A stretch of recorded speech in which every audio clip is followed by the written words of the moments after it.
En la vasta historia de los océanos, pocas leyendas prometen una riqueza tan fabulosa como la de Nuestra Señora de Atocha. Era la nave almiranta de la flota de tierra firme española de 1622, cargado con las riquezas inimaginables del Nuevo Mundo. Casi 40 toneladas de oro y plata, cientos de miles de monedas, esmeraldas colombianas legendarias, una fortuna imperial navegando junta, destinada hoy en las arcas del rey Felipe IV. Pero el Caribe en septiembre es mortal. La flota zarpó de La Habana con retraso, adentrándose en la temporada de huracanes. El 4 de septiembre, un huracán apocalíptico los embistió cerca de los cayos de Florida. El Atocha, golpeado sin piedad, se hundió en minutos, llevándose a 260 de sus 265 ocupantes y su tesoro legendario a las profundidades. Durante 60 años, los españoles intentaron recuperar la carga con campanas de buceo primitivas, pero las tormentas sucesivas dispersaron los restos y enterraron el tesoro principal bajo metros de arena. La ubicación exacta se perdió. El Nuestra Señora de Atocha se convirtió en el naufragio más rico y esquivo del mundo. Una leyenda esperando silenciosamente durante más de 3 siglos, hasta que un hombre, un soñador incansable llamado Mel Fisher, decidió que dedicaría su vida a desafiar al océano y encontrarlo. Su obsesión estaba a punto de comenzar, un tesoro legendario perdido durante siglos. ¿Cómo un hombre moderno se atrevió a desafiar al océano para encontrarlo? Para descubrir la increíble saga de obsesión y descubrimiento, suscríbete ahora y activa las notificaciones. La marea oscura está a punto de desenterrar el oro de la Atocha. 350 años después, entra en escena Mel Fisher. No era un académico, sino un antiguo criador de pollos de Indiana que tras la guerra buscó el sol de Florida y encontró su pasión en el buceo. Abrió una de las primeras tiendas especializadas y se dejó seducir por las leyendas de galeones hundidos. Fisher era, ante todo, un soñador carismático, un optimista incurable con una energía que arrastraba a los demás. A finales de los 60, la historia del Nuestra Señora de Atocha, el galeón perdido más rico, se apoderó de su imaginación. Se convirtió en su obsesión personal. No le importaba que expertos lo consideraran una locura. Mel estaba convencido de que él lo encontraría. Con su magnetismo, reunió a una tripulación leal, una familia de buzos y aventureros, fundó Treasure Salvors, Inc. y se lanzó a peinar los cayos de Florida. La búsqueda inicial fue ardua y frustrante. Pasaron años encontrando apenas restos sin valor, mientras el dinero se esfumaba y los inversores perdían la fe. Muchos lo abandonaron, tildándolo de loco. Pero Mel Fisher se negaba a rendirse. Cada mañana reunía a los que quedaban, miraba el horizonte con sus ojos brillantes y pronunciaba su mantra inmortal, su conjuro contra la desesperanza. Hoy es el día. Hoy, aseguraba con una sonrisa inquebrantable, sería el día. Era una batalla diaria de fe contra la inmensidad del océano y la creciente montaña de deudas. La búsqueda de la Atocha era una pesadilla logística. Los cayos de Florida son un laberinto acuático, y el tesoro llevaba siglos enterrado bajo arena movediza. Para excavar bajo el agua a gran escala, Fisher y su ingenioso equipo perfeccionaron los controvertidos mailboxes, deflectores en las hélices de sus barcos que creaban potentísimos chorros de agua, excavando cráteres en el fondo marino para exponer lo que hubiera debajo. Día tras día, los barcos de Fisher peinaban el área en patrones metódicos, mientras los buzos descendían en la nube de arena con detectores de metales, buscando cualquier anomalía. Era un trabajo agotador y a menudo infructuoso. Encontraban migajas, monedas sueltas, fragmentos de cerámica, indicios de que el Atocha había estado allí, pero no el núcleo del tesoro, el Mother Lode. La presión financiera era asfixiante. Fisher se convirtió en un malabarista, buscando constantemente nuevos inversores, vendiendo porcentajes de un tesoro aún hipotético para mantener los barcos operativos y pagar a su equipo. Fue en ese momento crítico, cuando la viabilidad de la búsqueda pendía de un hilo, que Fisher decidió apostar por la investigación histórica rigurosa. Contrató al doctor Eugene Lyon, un historiador con experiencia en archivos españoles, con una misión casi imposible: sumergirse en los polvorientos legajos del siglo XVII en Sevilla y encontrar una pista, por pequeña que fuera, que les dijera de una vez por todas dónde estaba el Atocha. En la penumbra silenciosa del Archivo General de Indias en Sevilla, el doctor Eugene Lyon se sumergía en un océano de papel. Durante meses, descifró la caligrafía intrincada del siglo XVII, leyendo miles de páginas de manifiestos, correspondencia y testimonios. Y su perseverancia dio fruto. Lyon encontró el manifiesto de carga detallado del Santa Margarita, hundido junto a la Atocha, y crucialmente, registros de los intentos de salvamento españoles.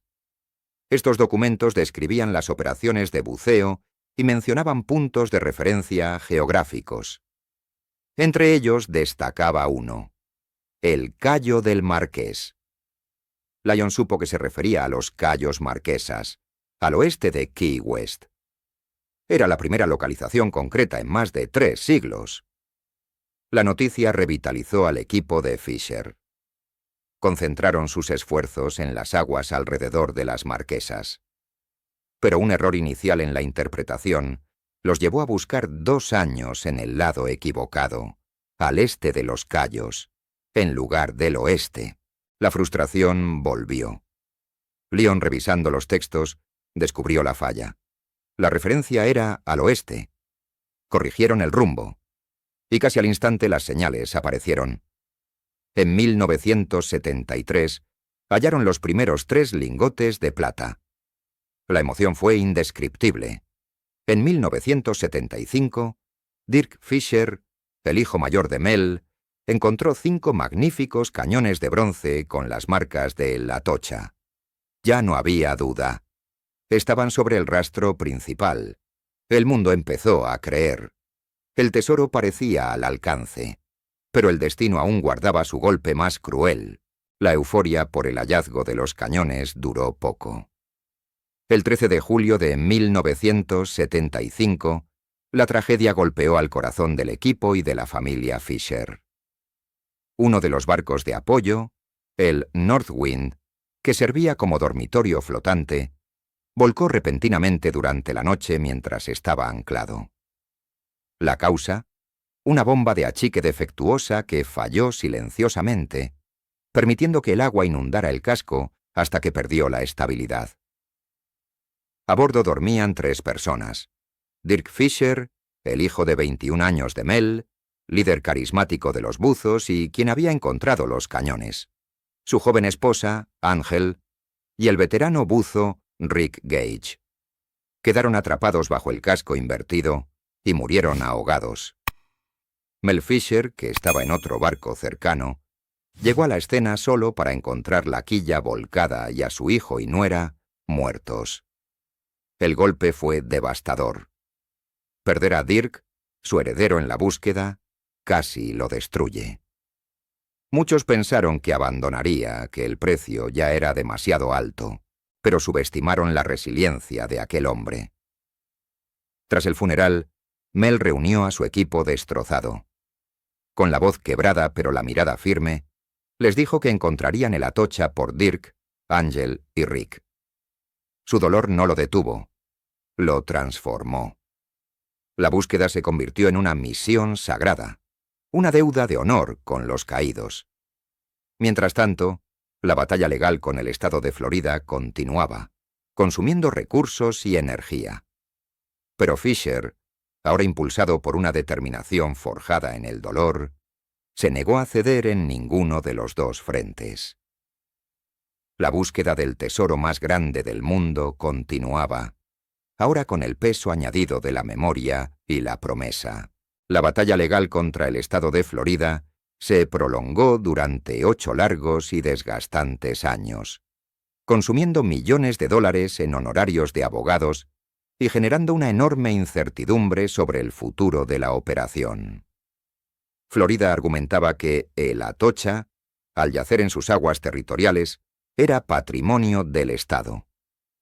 Mel Fisher, asesorado por su abogado David Paul Horan, contraatacaba invocando la ley marítima federal del almirantazgo, que protegía los derechos de los salvadores de naufragios. Fue una lucha titánica entre un individuo obsesionado y el poder estatal. Finalmente, el 1 de julio de 1982, la Corte Suprema de los Estados Unidos emitió su fallo definitivo. Mel Fisher y sus inversores eran los legítimos propietarios de lo que encontraran. Fue una victoria monumental que le quitó un peso enorme de encima y le dio luz verde para la ofensiva final. Con la seguridad jurídica garantizada, Fisher pudo atraer nuevos inversores y modernizar su flota. La búsqueda se intensificó. Sabían que el Mother Lode, el núcleo principal del tesoro donde yacía la parte más pesada del casco de la Atocha, tenía que estar cerca del rastro de artefactos que habían seguido durante años. Pero el fondo marino era extenso y la arena seguía ocultando el premio gordo. La frustración amenazaba con volver. Fue entonces cuando Kane Fisher, el hijo menor de Mel, quien había asumido un rol crucial tras la muerte de su hermano Dirk, tuvo una corazonada. Estudiando minuciosamente los mapas de dispersión, notó un patrón extraño, una ligera desviación en el rastro principal que sugería que una sección del galeón podría haberse separado durante el huracán y hundido un poco más al norte. Era una teoría arriesgada, ir en contra de la línea principal de hallazgos. Pero Kane insistió. Convenció a su padre para desviar uno de los barcos de búsqueda principales, el Dauntless, a esa zona fría. Durante varios días, el Dauntless, capitaneado por Andy Matrotti, excavó cráter tras cráter usando su mailbox, encontrando solo arena y decepción. Estaban a punto de abandonar el área cuando en la mañana del 20 de julio de 1985, el magnetómetro a bordo registró una anomalía masiva, una señal tan fuerte que hizo saltar las agujas. Los buzos descendieron con el corazón en un puño, y lo vieron. Kane Fisher, con la voz quebrada por la emoción, agarró la radio. «¡Papá! ¡Escúchame! Hemos encontrado el arrecife principal. Está todo aquí». Andy Matrotti confirmó. «Mel, no son rocas. Son lingotes de plata apilados como madera. Hemos encontrado el Mother Lode». En la base de Key West, el grito de júbilo de Mel Fisher resonó por toda la isla. «Lo hicimos. Después de 16 años. Hoy fue el día». La búsqueda más larga y obstinada de la historia había terminado. La escena bajo el agua era un espectáculo de riqueza casi cegador, una visión sacada de los cuentos de piratas más fantásticos, pero absolutamente real. A unos 17 metros de profundidad, sobre el lecho marino barrido por la corriente, yacía el corazón expuesto del Nuestra Señora de Atocha. No era un barco intacto, sino una vasta acumulación de tesoros liberados de las entrañas del galeón cuando éste se desintegró hacía más de 3 siglos bajo la furia del huracán. El arrecife de plata, como lo había bautizado Kane Fisher por radio, era literal. Cientos de lingotes de plata maciza, cada uno con un peso promedio de 35 kilos, estaban apilados ordenadamente, formando muros brillantes y compactos, muchos aún conservando las marcas reales españolas, el número de serie y el sello de pureza que garantizaban su origen en las minas de Potosí. Alrededor de esta montaña argéntea, el fondo marino era un tapiz reluciente de monedas. Se estima que más de 100.000 reales de A8 de plata yacían esparcidos como si fueran grava, algunos sueltos, otros fusionados en conglomerados por la acción química del mar, otros aún dentro de los restos fantasmales de cofres de madera que se deshacían al tacto. Y entonces, el oro. Los buzos, eufóricos, comenzaron a descubrir cofres que al abrirlos con cuidado bajo el agua, revelaban cascadas de doblones de oro españoles, brillantes como si hubieran sido acuñados ayer.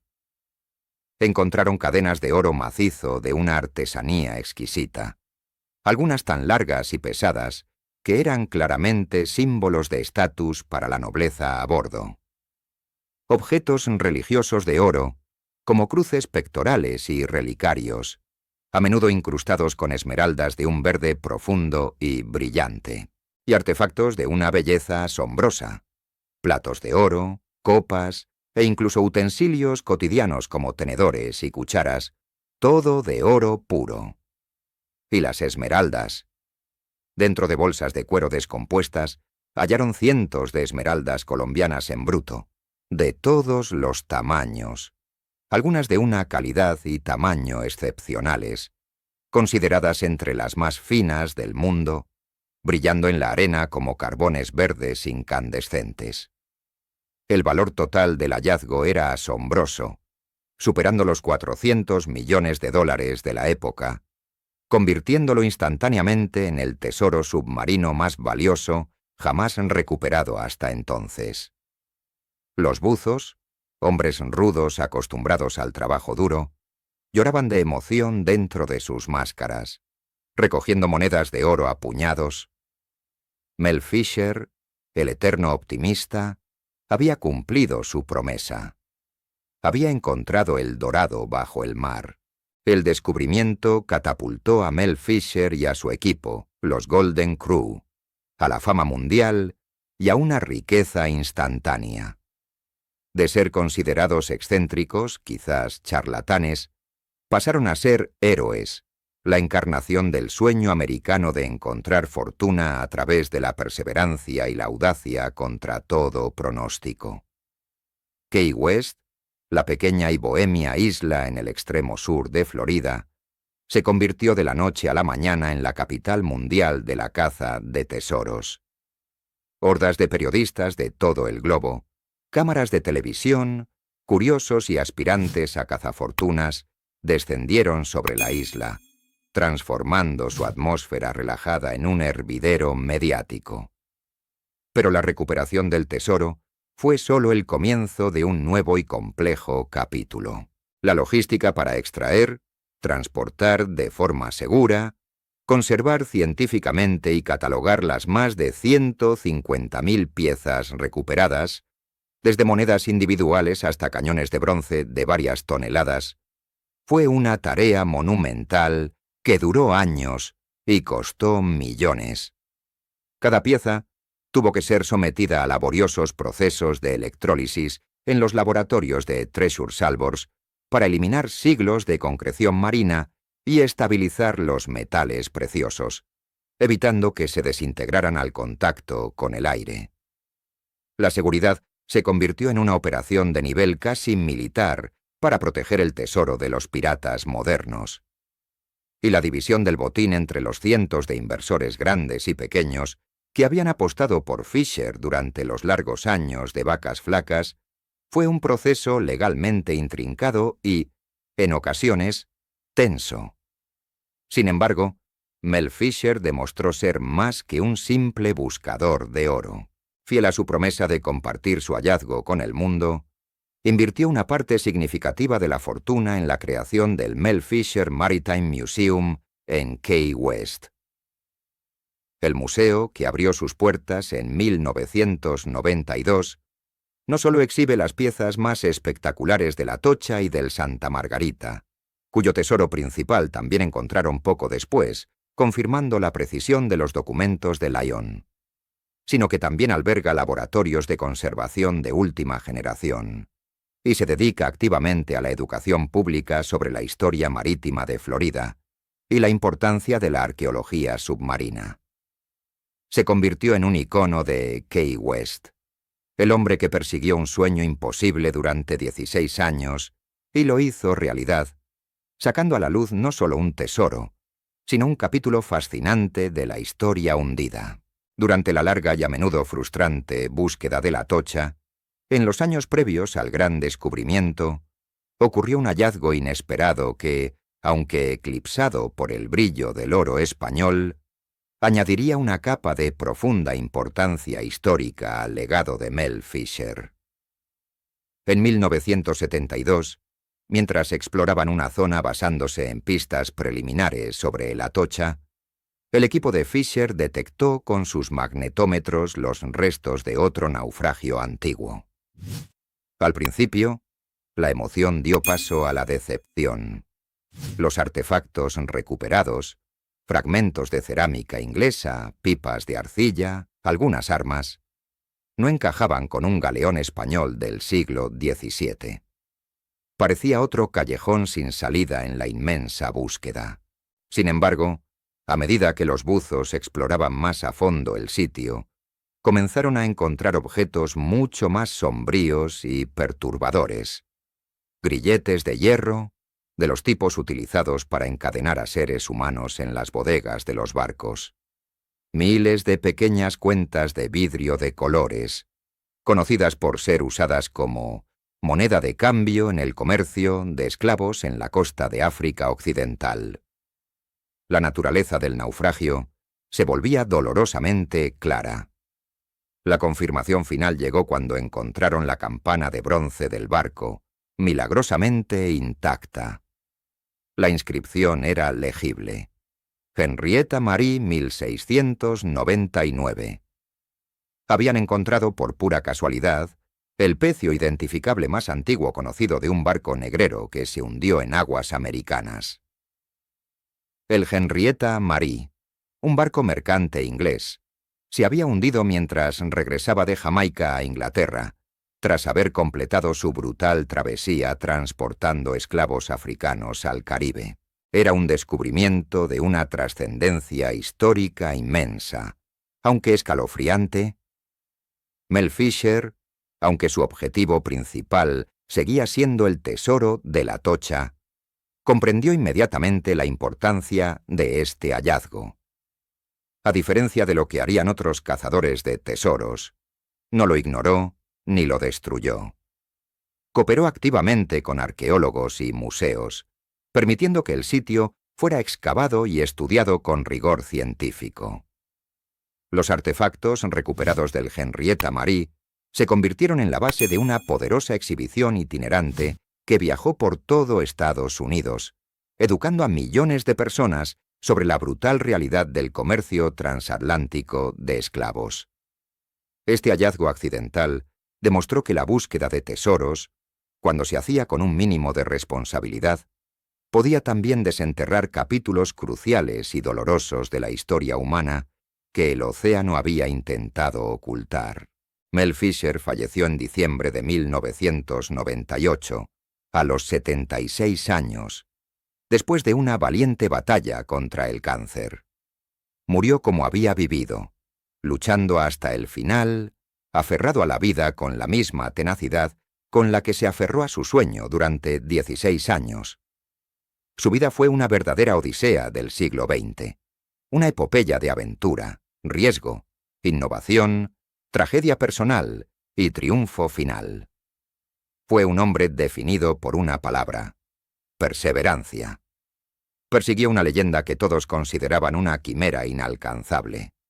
Enfrentó huracanes, bancarrotas inminentes, batallas legales extenuantes contra el propio gobierno, el escepticismo y la burla del mundo, y la pérdida más dolorosa que un padre puede sufrir. Y nunca, ni un solo día, abandonó su búsqueda. Su mantra personal, «Hoy es el día», trascendió la simple anécdota para convertirse en un símbolo universal de optimismo.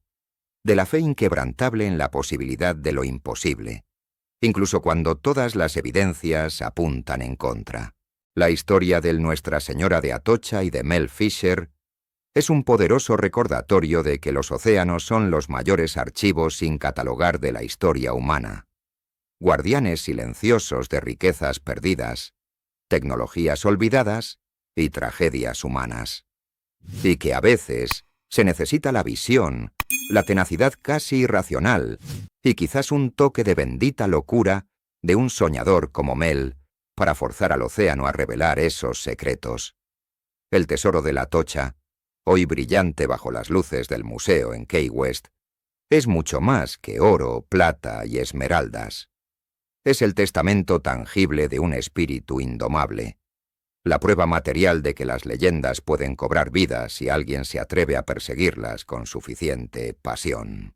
Mel Fisher no solo encontró un tesoro, nos inspiró a todos a buscar los nuestros, demostrando que, con suficiente determinación, quizás, solo quizás, hoy sea realmente el día en que alcancemos lo inalcanzable. Su legado, como el brillo del oro rescatado de las profundidades, perdura, un eco luminoso en la marea oscura, una búsqueda de 16 años por un tesoro legendario. ¿Qué te parece más increíble?